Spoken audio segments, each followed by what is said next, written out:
내가 말하기를 나의 행위를 조심하여 내 혀로 범죄하지 아니하리니 악인이 내 앞에 있을 때에 내가 내 입에 재갈을 먹이리라 하였도다.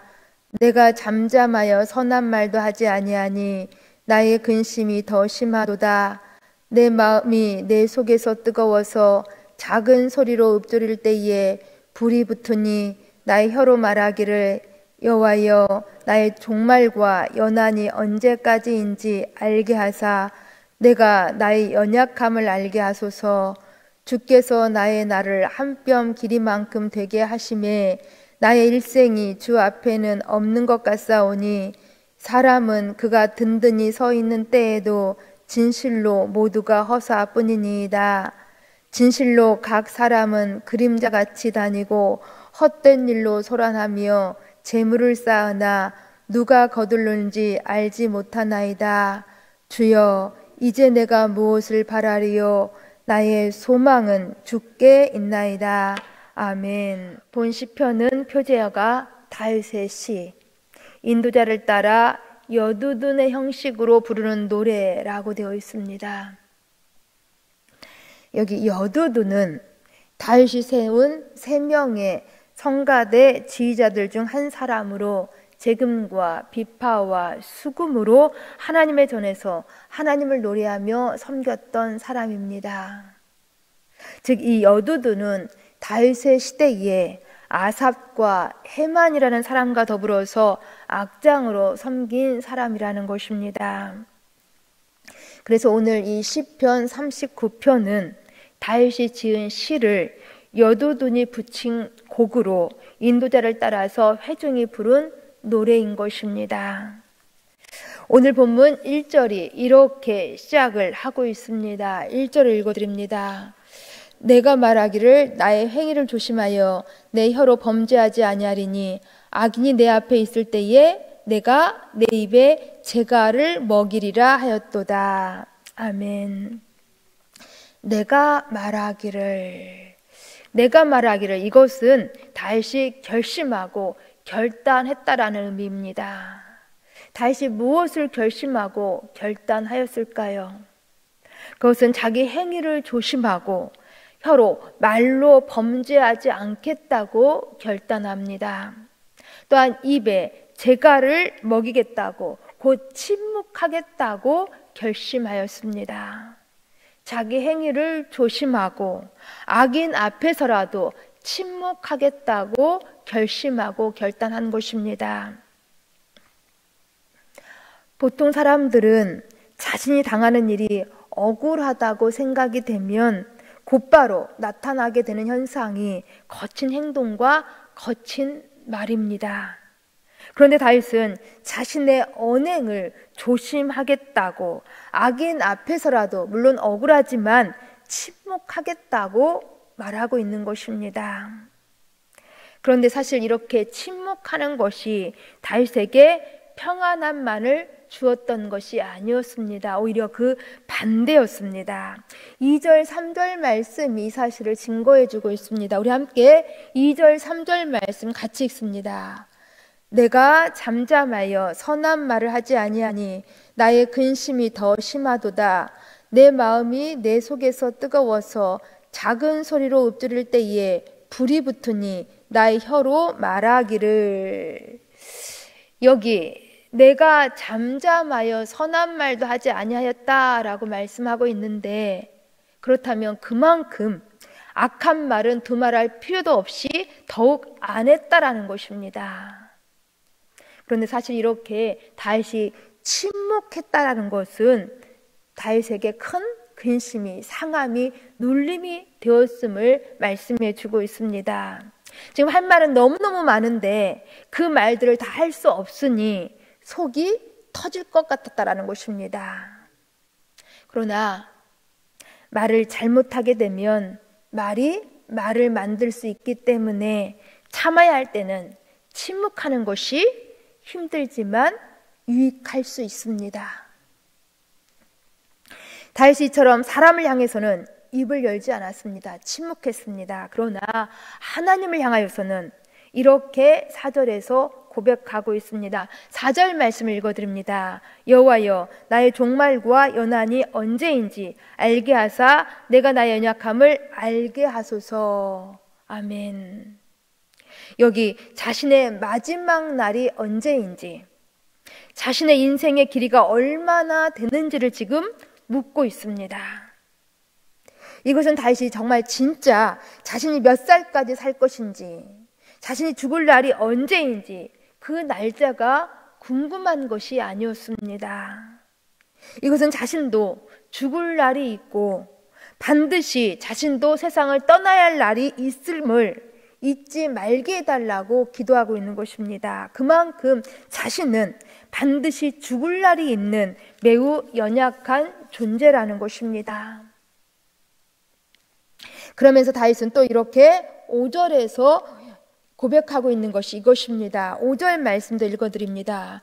주께서 나의 날을 한 뼘 길이만큼 되게 하심에 나의 일생이 주 앞에는 없는 것 같사오니 사람은 그가 든든히 서 있는 때에도 진실로 모두가 허사뿐이니이다. 아멘. 여기서 다윗은 자신의 인생이 한 뼘 길이와 같다고 고백하고 있습니다. 여기 한 뼘은 손바닥 폭을 말하는 데에 약 10cm 정도가 되어집니다. 즉 자신의 인생이 이처럼 짧은 것으로 주님 앞에서는 없는 것 같다고 말하고 있는 것입니다.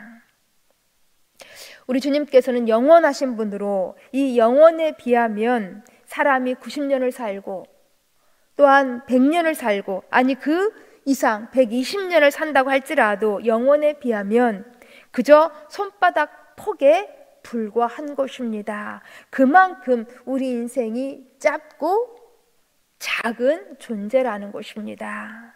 그러기에 6절이 이렇게 증거해 주고 있습니다. 우리 함께 6절 말씀 같이 읽습니다.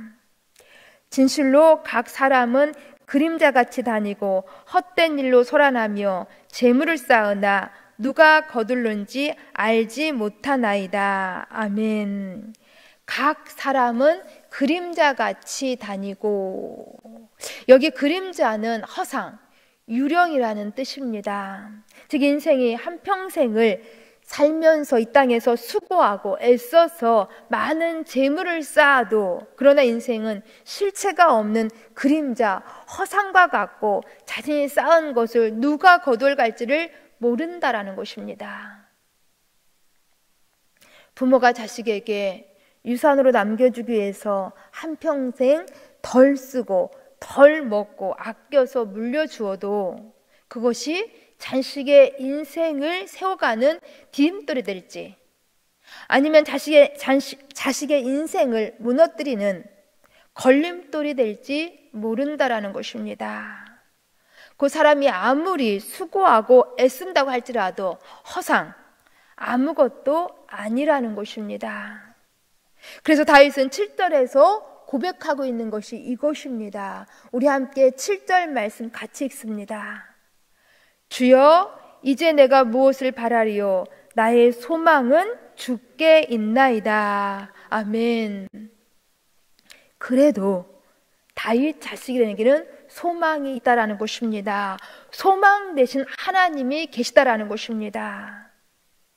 물론 다윗은 4절에서 자신의 연약함을 깨달았습니다. 또한 5절에서 자신의 자금도 알게 되었습니다. 더 나아가서 6절에서 자신의 모든 수고가 허상이 되는 그런 것 같은 절망의 상황도 맞이해 보았습니다. 그러나 이러한 상황 속에서라도 하나님이 소망이 되신다라는 것입니다. 하나님이 살아계시니 자신에게는 아직 소망이 있다라는 것입니다. 하나님이 소망이시기 때문인 것입니다. 우리들도 동일한 줄 압니다. 우리가 인생의 광야를 지나고 또한 인생의 크고 작은 많은 일을 겪어보지만은, 그래서 사람들로부터 상처도 당하고 실망도 해보지만은 그래도 우리가 고백할 수밖에 없는 것은 바로 이것입니다. 나의 소망은 주님께 있습니다. 나의 소망은 주님께 있습니다. 바로 이것이라는 것입니다. 또한 8절부터 11절까지에서 이제 이 시는 이렇게 이어지고 있습니다. 좀 길지만 8절부터 11절까지 말씀도 읽어드립니다. 나를 모든 죄에서 건지시며 우매한 자에게서 욕을 당하지 아니하게 하소서.